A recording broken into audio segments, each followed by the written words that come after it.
नमस्कार दर्शकों, स्वागत है आपका तेज इंडिया न्यूज पे। हम यहाँ पे मौजूद हैं चांदनी चौक लाल किले में।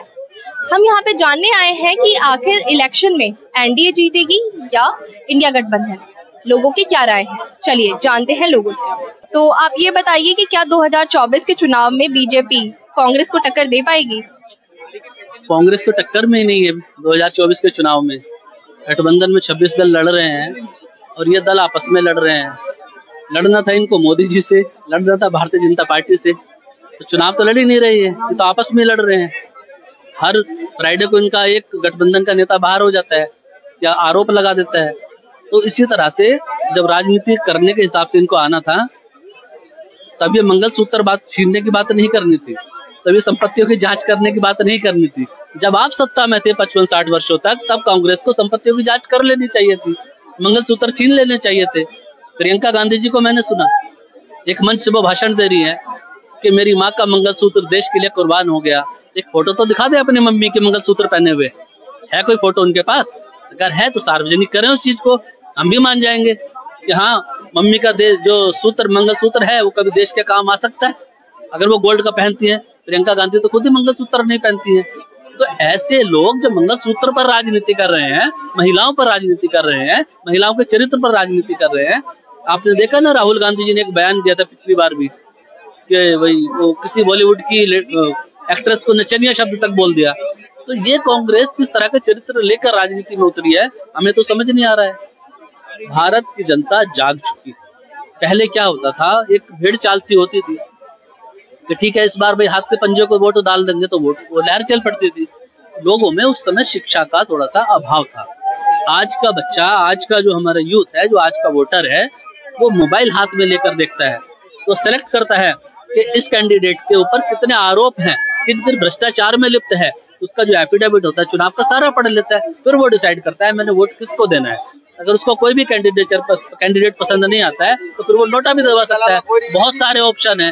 तो इसलिए आज के समय पर जो राजनीति चल रही है वर्तमान समय में, जो नारा मोदी जी ने दिया है अब की बार 400 पार, तो मुझे ऐसा लगता है कि मोदी जी की जो कार्य उन्होंने डिलीवर किए हैं देश की जनता को, ये 400 से भी ज्यादा जाएंगे। उसके पीछे तथ्य हैं।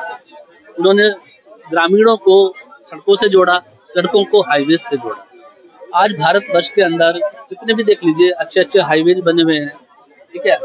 हमारे राम मंदिर का मुद्दा बड़ा पुराना था, धारा 370 थी, उज्ज्वला गैस योजना है, किसान सम्मान निधि है, स्वनिधि योजना चल रही है, लखपति दीदी योजना चल रही है।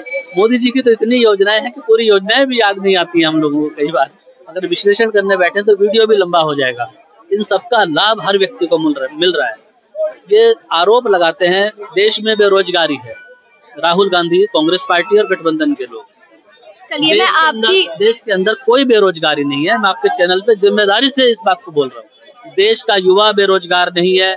बेरोजगार अगर कोई है तो वो है देश का विपक्ष, कांग्रेस पार्टी। इनके पास राजनीति का रोजगार करने के लिए अवसर खत्म हो चुके हैं।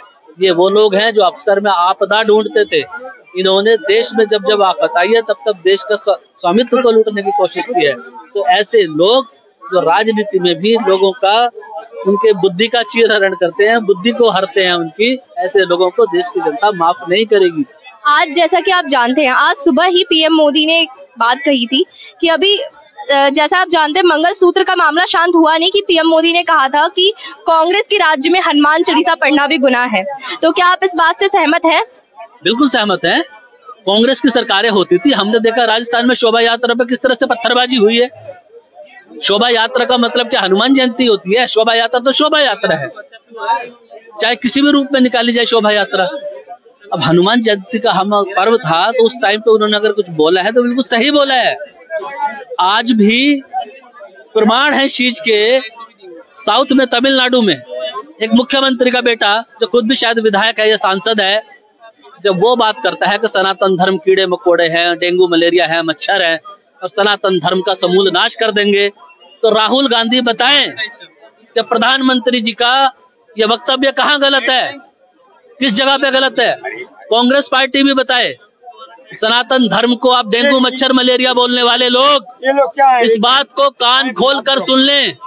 जिसने भी सनातन धर्म के ऊपर उंगली उठाई है, सनातन धर्म को कुदृष्टि से देखा है, सनातन धर्म का अपमान किया है। उनकी राजनीति देशवासियों ने नकार दी है। और अभी 52 लोग हैं, 52 सांसद हैं कांग्रेस के पास। इस बार इनके पास 12 सांसद भी नहीं आने वाले। आप लिख के ले लीजिए, आपके चैनल पे फिर दोबारा इंटरव्यू देने आऊंगा। कांग्रेस की वो दुर्गति होने वाली है कि कांग्रेसियों को, खास करके सोनिया गांधी को, राहुल गांधी जी को इटली की फ्लाइट पकड़नी पड़ेगी। अब इनको यहाँ रहने की आवश्यकता नहीं है, काम धंधा इनके पास है नहीं। जब राहुल गांधी की कांग्रेस की सरकार थी तब राहुल गांधी ने खुद नौकरी का फार्म नहीं भरा। उस समय अपनी सरकार में फार्म भर लेते नौकरी का, तो राहुल गांधी के पास सरकारी नौकरी होती। नौकरी करने वाले भी तो राजनीति करते हैं। आज बेरोजगारी का रोना रो रहे हैं राहुल गांधी, तो उस चीज को देखें अपने समय पे। अगर कांग्रेस का तो चरित्र ये रहा है, देखिए हमारे आम जन खड़े हैं, हम लोग आम पब्लिक है। हमारे घर में अगर बेटा पैदा होता है तो लोग बधाई देने आते हैं, हाँ जी बधाई हो, खुशी का समय है, घर में बेटा पैदा हुआ है। कांग्रेस पार्टी के, कांग्रेस परिवार के घर में जब कोई बेटा पैदा होता है तो लोग क्या कहते हैं, बधाई हो प्रधानमंत्री पैदा हुआ है। अरे वो जमाने चले गए।